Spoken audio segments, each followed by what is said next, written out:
आप सबका स्वागत है। और लगातार जिस तरीके से हम आपको एक एक हरियाणा का विधानसभा हलका दिखा रहे हैं, तो आज हम आप पहुंचे हैं सोनीपत जिले के गन्नौर में। और गन्नौर विधानसभा की अगर बात करें तो यहाँ से मामला इस बार त्रिकोणीय है, क्योंकि बीजेपी कांग्रेस के अलावा यहाँ पर निर्दलीय कैंडिडेट भी मैदान में है। कांग्रेस से कुलदीप शर्मा जो पूर्व स्पीकर भी रहे हैं, और इसके बीजेपी से देवेंद्र कौशिक, और निर्दलीय देवेंद्र कादियान जो पहले बीजेपी के थे। तो तमाम गन्नौर के लोग मेरे साथ मौजूद हैं और इनसे बातचीत करेंगे, समझेंगे भी गन्नौर के क्या मुद्दे हैं और वो लोग यहाँ क्या चीज़ चाहते हैं। हाँ जी, नमस्कार जी। नमस्कार भाई साहब। गन्नौर की अगर बात करें तो क्या समस्या है और क्या मुद्दे हैं जो कि यहाँ के लोग चाहते हैं कि सरकारें करें? भाई साहब, अगर समस्याओं की बात करें गन्नौर में, अगर एक समस्या मेन हो तो आपको बताया जाए। यहाँ तो ये पूछोगे किसी समस्या का हल हुआ या नहीं हुआ। यहाँ तो समस्या इतनी है कि बताते हुए भी हमें डर लगता है कि कभी समस्या बताते बताते हमें ना कोई किसी खोप में बैठ जाए। यहाँ पे तो समस्या इतनी है, आम पब्लिक की, बच्चों की, बड़ों की, पूरे हल्के में यहाँ पे तो समस्याओं का बोलबाला है। यहाँ पे निवारण नहीं है।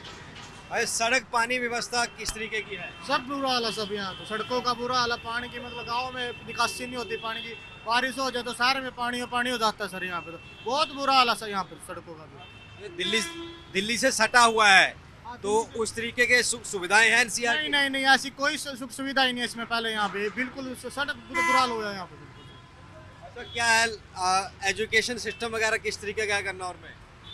एजुकेशन जो पहले की बात करें और अब की बात करें, जो पहले सरकारी स्कूल होते थे जिसमें गरीब आदमी के बच्चे पढ़ लेते थे, बीजेपी सरकार ने पूरे हरियाणा प्रदेश में लगभग मेरे ख्याल से 2000 के करीब स्कूल बंद कर दिए।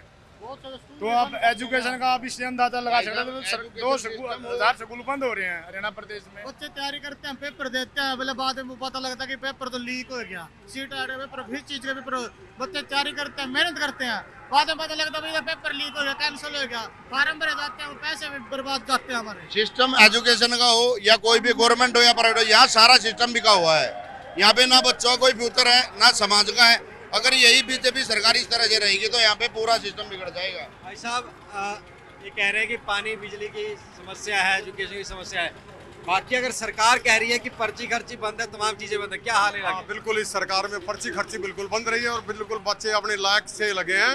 और मगर यहाँ से गलत टिकट वितरण से मामला खराब हो गया। अगर हमारे यहाँ से देवेंद्र कादियान भाई 8 साल से बिल्कुल अपनी तरफ से काम सारा कार्य कर रहे हैं, बच्चों को एजुकेशन का है। इलाके की, मैं जनरल इलाके की बात करता हूँ, पार्टी जो क्या लगता है कि सड़कों के हाल तमाम चीजें हुई हैं पिछले? खराब है, सड़कों के हाल सब खराब है। कोई काम नहीं, कोई भी काम नहीं हुआ। ना कोई पानी की निकासी है यहाँ पर, ना इतना जाम लगा रहता है, ना कोई बाईपास है। इब जाकर देख लो, आध घंटे में हम यहाँ तक आए हैं मंडी से। इतनी बड़ी समस्या है, कोई 10 साल से कोई काम नहीं हो रहा यहाँ पे। भाई मैं गाँव से निपटता हूँ, उस वाले रोड पे ना कम से कम 4 काम लगते हैं। वहाँ जो सड़क है ना हमारे गाँव वाली, वहाँ मतलब उसमें ना ट्रक फंस जाए है, लेकिन यातायात ऐसे ही जाम रहता है। कोई भी मतलब बड़ी की शकल देख के भी हमने ना 6-7 महीने हो जाए है, कोई विकास नहीं हो रहा। तीनों चारों गाँव है ना तकरीबन कुलदीप शर्मा के साथ से। ये बताओ, ये कहा गया कि हर घर से लगभग नौकरी मिली है, हर गांव से, ग्रुप डी हो, सी हो, 2 लाख नौकरी मिले। कई इलाके हैं गांव में मिला ही है? हाँ, नौकरियां कुछ मिली हैं, बिल्कुल उसमें पारदर्शिता से हुआ है, बिल्कुल बिना खर्ची पर्ची के बच्चे लगे हैं। ये बात मैं एक्सेप्ट करता हूँ। मेरी खुद की लड़की लगी है जो यहाँ समाज कल्याण विभाग में सोनीपत में। कोई पैसा नहीं लगा? 1 रुपया नहीं, मेरा फार्म का पैसा लगा भाजी। कह रहे हैं बिना पर्ची खर्ची काम हो रहा है। बिल्कुल, ये बात जरूरी है कि जितने काम हुए हैं बीजेपी में बगैर खर्ची पर्ची के हुए हैं। इससे पहले के जो यहाँ एमएलए थे, 1168 करोड़ रुपया यहाँ शिविर दबने के लिए आए थे, इतने पाइप दबा दिए गए। कहाँ गया 1168 करोड़ रुपया? और ये हुड्डा सरकार की बात है, लेकिन काम कोई नहीं हो रहा। अब भी रोड टूटे पड़े। जो पोर्टल बनाए हैं सरकार ने, पोर्टल मेरी फसल मेरा ब्यौरा, परिवार पहचान पत्र के लिए, उनका फायदा हुआ है, नुकसान हुआ? उसका तो फायदा है, उसका फायदा है लोगों को, लेकिन काम बिल्कुल नहीं हो रहे। ना पानी की निकासी है, सारा दिन रोड जाम रहते हैं, पुलिस प्रशासन अंदर बैठा रहता है, कभी बाहर निकल गई ये नहीं देखते कि भाई जाम क्यों लग रहा है। एक गाड़ी वाला बीच में खड़ी करके और साहब होकर अंदर बैठ जाता, दुकान में गाड़ी पीछे लाइन लग जाती है। व्यवस्था कोई नहीं देख रहा। अच्छा भाई साहब, ये कह रहे हैं कि व्यवस्था नहीं हो रही है, जाम लगते हैं, तमाम चीज़ होते हैं, पर एक बात कह रहे हैं कि पोर्टल जो बने उनका फायदा हुआ भाई साहब। ऐसा जी, हमारे बड़े बुजुर्ग हैं लेकिन इन्हें पोर्टल का पता नहीं है। पोर्टल बने तो लेकिन वो लागू नहीं हुए। यहाँ पे जो भी पोर्टल है सारा दिखावे का खेल है। सारा इस बीजेपी सरकार ने हर चीज़ अपने मतलब लोगों को बहकाने के लिए सिर्फ एक दिखावा बनाया है। उस किसी भी पोर्टल में कोई भी काम नहीं हुआ, किसी को कोई सुधार नहीं हुआ, ना किसी SC/BC को, ना किसी कास्टिज्म को, ना किसी हल्के में। और पूरे हरियाणा में हमारे तो हम हरियाणा के वासी, हरियाणा में कोई विकास नहीं हुआ, ना हमारे CM ने और बीजेपी सरकार ने सिर्फ लोगों को लूटा है। अच्छा, मुझे ये बताओ, तुम्हारा क्या नाम है? निशांत। क्या करते हो? मैं स्टडी करता हूँ बीटेक। अच्छा, नौकरी के फॉर्म भरे तुमने भी? अभी तक कोई फार्म नहीं भरे। नहीं भरा है, तो यकीन है मिल जाएगी नौकरियाँ? नौकरी कांग्रेस की सरकार में तो मिल जाएगी, सरकार में मिलेगी नहीं। फॉर्म लिगड़ते हैं तो कभी ये होता है कि लीक हो गया पेपर, कभी कुछ हो गया, कभी कुछ हो गया। सरकार नौकरी बीजेपी कैसे सरकार मिलेगी? में तो एक भाई बात साहब- बताओ, मैं बीटेक कर रहा हूँ, मेरे को D ग्रुप की नौकरी देंगे, मैं कहाँ चपड़ासी लगूंगा? मैं बीटेक 60,000 70,000 रुपये मेरी फीस है। ग्रुप डी, ग्रुप सी मिलने। पोर्टल के बारे में बात करना चाहता हूँ। पोर्टल का क्या फायदा सर हमें? पोर्टल से चला मैंने पोर्टल भर दिया। भ्रष्टाचार रुक रहा है। पोर्टल से क्या भ्रष्टाचार रुक रहा है भ्रष्टाचार तो सर? डबल हो यूपी की गया। यहाँ पे जीरी आ रही है, हमारी मंडियों में जीरी पड़ी है। जीरी का 90 दिन का टाइम होता है, 90-95 दिन का, 100 दिन का सर। ठीक है, पोर्टल भर दिया हमने, जीरी मंडियों में बिक रही है, बारिश से खराब हो रही है, कोई खरीदने वाला ही नहीं। तो पोर्टल का फायदा है, जीरी बिकने से फायदा होगा फार्मर को सर, किसानों को भाव नहीं मिल रहा। वो तो 24 फसलों में MS दे दी सरकार, कह रही है MSP 24। भाई साहब, मीडिया के माध्यम से तो दे दिए, लेकिन किसान की जेब मतलब MSP नहीं जा रही। कहाँ जा रही है MSP? फसल कहाँ बिक रही है? अभी 2200-2300 जीरी बिक रही है। 2200-2300 में आप किले का क्या निकालोगे एवरेज? मैं किसान हूँ, मैं भी खेती करूँ, 20,000 का था पर एकड़ खर्चा हो जाता है। फिर और अलग से खर्चे रह गए, परिवार भी चलाना, मकान भी बनाना, बच्चों की एजुकेशन भी करनी है, उनकी शादी भी करनी है, कहाँ से होगा? किसानी फायदे का सौदा है अब कि नहीं है? नहीं, पिछले 10 साल से तो घाटा ही घाटा हो रहा है। 10 साल में घाटा ही घाटा रहा। भूपेंद्र सिंह उठा गया राज में ना कांग्रेस के में 4,500-5,000 जीरी बिकी थी। उसके बाद बढ़नी चाहिए थी, घट रही है। कितना मिल रहा है अब 2200-2300 मिल रहा है, उसमें बिक भी नहीं रही है। और कह रहे हैं खर्ची पर्ची की। बीजेपी के बड़े बड़े अधिकारी 2-2 करोड़ की रिश्वत हाथ में ले पकड़े गए हैं। मीडिया के माध्यम से तो पता लगा लोगों को। फिर वो बगैर खर्ची पर्ची के पैसे कहाँ से मिले हुए? कहना है खर्ची पर्ची नहीं है। खर्ची पर्ची है, कौन कह नहीं है? पैसा लेते हैं बड़े बड़े अधिकारी, पैसे के साथ पकड़े गए हैं। अच्छा भाई साहब, ये कह रहे थे कि किसानों को फायदा नहीं हुआ है, MSP जो है कागजों में ही है। ये सरकार ने किसान को बिल्कुल बर्बाद कर दिया है। वो कार्ड का आप भी कह रहे हैं जैसे MSP है लेकिन ले लिया आप, मान लिया बाजरे पे MSP है, बाजरा हमारा 20 क्विंटल हो गया, वो कहेंगे हम तो 5 क्विंटल लेंगे भाई, 8 क्विंटल लेंगे भाई। वो बिरान मटी वो जो की सरकार में हुई है न जाने। और रही दूसरी बात, हम जैसे हैं कागजों तक सीमित रहते हैं, कागजों वहाँ ले जा वहाँ ले जा, काम कहीं कुछ नहीं हो रहे। मेरी उम्र 63 साल हो रही, 20 बार मेरे फार्म भरवा देंगे, पेंशन देंगे, कहाँ बुढ़ापा पेंशन? खराब होती है, उसके बाद मुआवजा मिलता है? हाँ जी, कुछ नहीं मिलता।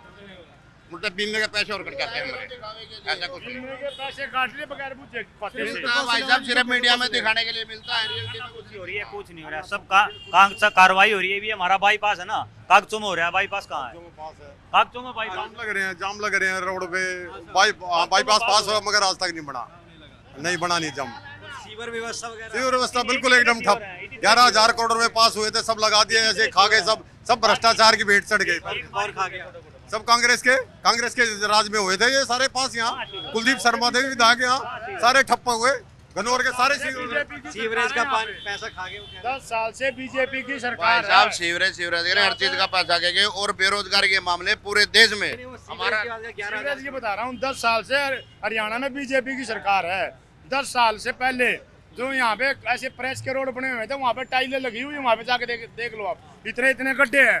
ये 10 साल में बीजेपी ने किए हैं, कांग्रेस ने किए हैं। इनका विकास होना चाहिए। विकास कह रहे हैं कि 10 साल में कोई विकास कुछ नहीं हो रहा, काम धंधा हो रहा। विकास बहुत हुआ है। एक तो पर्ची खर्ची बंद होगी, हमारे बालक बगैर पढ़े लिखे बालक 1 रुपया देना पड़ता, मुफ्त में नौकरी लगे हैं, मुफ्त में। आपके इलाके में लगे? हाँ, खूब लगे। मेरे गांव में ना जयसीपुर में 17 बालक लगे हैं, जो गरीब के, जो मजदूरी करके खाते थे, उनके बच्चे अफसर लगे हैं, HPS लगे हैं। ऐसे काम हुए हैं, बहुत काम हुआ है। जो रेल कोच फैक्ट्री आई गन्नौर में, लाखों बच्चों को रोजगार मिला, मैंने भी रोजगार मिला। हाँ, बहुत रोजगार मिला है। बीजेपी सरकार में कोई कमी नहीं भाई साहब काम की। अरे कहाँ विकास, कोई भी इधर आ जाओ आप सारे। कहाँ विकास है, कहाँ विकास है? कोई काम की कमी नहीं है। सुनो 5 साल से यही नहीं मैं पता बताता विधायक कौन है यहाँ। मैं बताता हूँ ये जो अपना करनाड़ा बाईपास से लेके और पानीपत तक इतना बड़ा हाईवे बन गया, कहीं 1000 कट होते थे, कोई कट नहीं है। नॉन स्टॉप गाड़ी चलती है, बिल्कुल नॉन स्टॉप हरियाणा चलता है। ये रेकट है, हर एक पुल के बाद कटी कट है। टैक्स लगेगा तो हम किसी चीज का इस्तेमाल करेंगे भाई, उसकी फीस तो देनी पड़ेगी। ये नहीं पता भाई साहब, मेरी सुनो, 5 साल से ये नहीं पता कोई विधायक है ना है।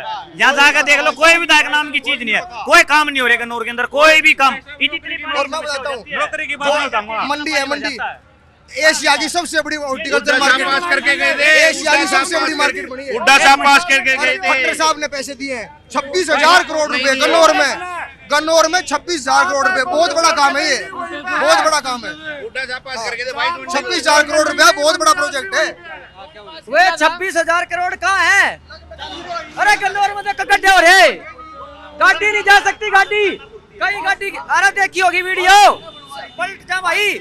गन्नौर में कोई विकास नहीं हो रहा। मैं बताता हूँ मंडी की कांग्रेस सरकार में ये बनी थी, पास हुई थी। उसके बाद 10 साल से बीजेपी की सरकार है, इसमें एक ईंट नहीं लागली। चाहे 36 करोड़ आई हो, चाहे 50 करोड़ आए हो, चाहे कई करोड़ आए हो, इमन ना तो आज 10 साल में चालू वाली नहीं मैं एक ईंट लागली। कुलदीप शर्मा के टाइम में, कांग्रेस के टाइम में बड़ी थी यार। तो खट्टर करके गया है, उद्घाटन तो खट्टर करके गया है। उद्घाटन ये ईंट की बात कर रहे हैं, वहाँ पे जाके देखो उसका कितना काम चल रहा है। वहाँ पे दुकानें तक बन गई है।